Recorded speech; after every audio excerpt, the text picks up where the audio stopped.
Welcome to the Settle Your Side Hustle podcast.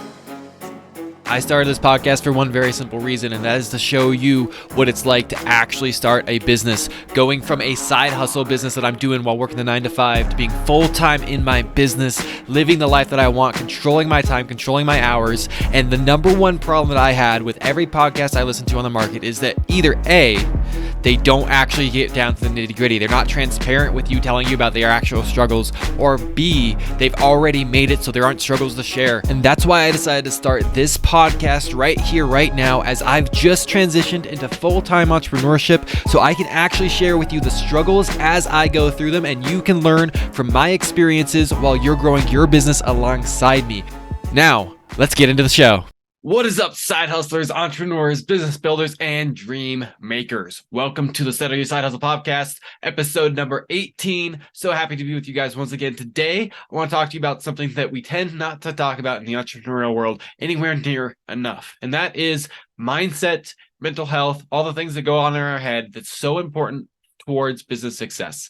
Rob Walling likes to say that entrepreneurship is at least 70% mental. I think he's absolutely spot on that. And so what I'm going to do with you is I'm just going to share a conversation that I had recently with my therapist. So hopefully you can glean something from this and it can be useful for you. One of the things that I learned from my therapist is that I'm out of coffee. One of the things that I learned from my therapist the last session that we had is this phenomena that's well recorded in psychology. That's you can say that it's the 5-to-1 rule. It's this ratio of just impact, and so what we've learned about it. So what we've learned is that obviously your psyche, your mental well-being, the mood that you're in, these things are impacted by the external factors of what happens in your life. That is different than saying that they're caused by it, but they're impacted by it, right? It's not a one-to-one thing. It's not like this mathematical function where, x plus 2 equals y, and x is the external experience and y is how you feel. It's not where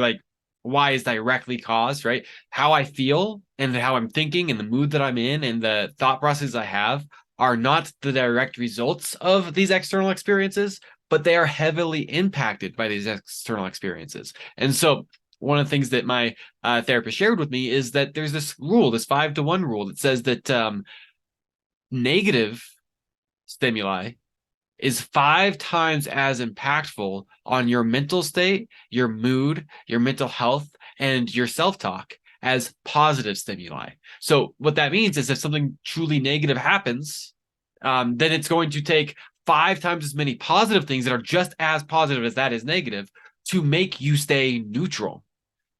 Now, one of the cool things about that is if we know that, we can game it. We can play that to our advantage. I now know how this works, so I can now have impact on it. So for example, if I have a list of things that I know keep me mentally healthy, things that I know are that fill up my tank, right? So for me personally, these are things like reading my Bible, fills me up. These are things like reading my books, fills me up. These are things like writing my book, a pet project I have on the side, fills me up. These are things like getting food with friends, that fills me up. Going on walks fills me up. If you can make a long list of the types of stimuli that you know are filling, that build you up, that make you feel better, that put you in a better mental state than you were prior, then you can have those in your back pocket and you can just be sitting on them and waiting on them until something bad happens, because you live in the real world, and that means something bad inevitably will happen. In your business, as a business owner, multiple bad things will happen most days of most weeks, right? So you look at that and you say, okay,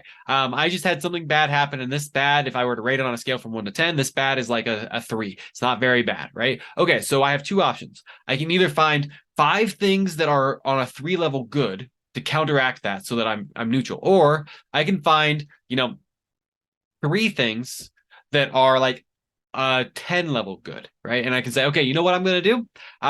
I'm going to go out and get lunch with a friend of mine. That's how I'm going to do my lunch today. And then I'm going to do a walk after that lunch. And then I'm going to spend 10 minutes, in prayer. And then I'll go back into it. Then I'll go back into work. And then I should be in a mentally healthy space. And I only took an hour, which is how long I take for my lunches normally. So no harm, no foul, right? That's one way that we could do it.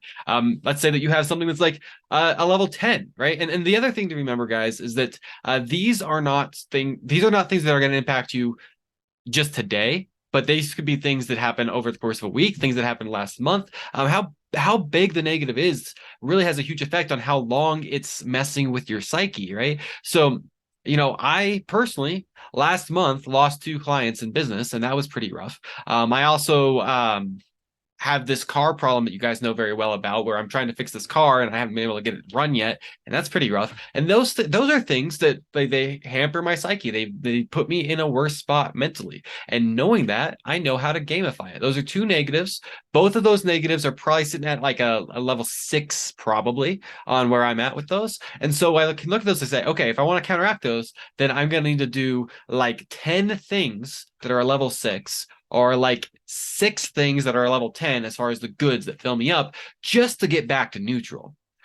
The cool thing about this is that we know this, the data's in, and the ratio for the average person is this 5 to 10, or this 5 to 1 ratio, which means we actually do know how to gamify it. We know how to keep ourselves healthy. And I think about it, I think this might be a huge insight into why good morning routines are actually helpful for entrepreneurs. Because when you have a good morning routine, your morning routine is just a list of 5 things that you would love to do. And so you're priming your day so that a large negative is already counteracted. And I think that's kind of brilliant, which means the call to action I'm going to give today, small plug, might be to try investing in a morning routine. That might be helpful for you. It might be helpful for me. It might be helpful for any and every entrepreneur. And I'm not saying that you need to do like, you got to wake up at 4 a.m. You got to do a cold plunge and all this. No, but maybe there's something that is really healthy for you to be doing that you're not doing. And maybe a morning routine, or maybe just building those habits into your day, making them systems that already exist in your day, might be really wise, because we know the negatives are going to come and we know they hit harder than the positives. So building positives into our routine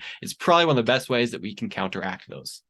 All I got for you guys today. Love you so much. I will talk to you tomorrow. But before we go, take advantage of your free gift. If you want a positive in your life, an upbringing thing in your life, one of those things is going to be if you get access to this cool Facebook group with 900 members, where I do a training on how to build your business every single week, and you get to be involved in this community 100% for free. That's absolutely going to build you up. It's going to be one of the good things for you every single Monday. So go ahead and click on the link in the description, get that list of 50 proven side hustles, but also join the Facebook group. That's where all the money's going to happen. That's where all the magic's going to happen. All right, guys. Talk to you tomorrow.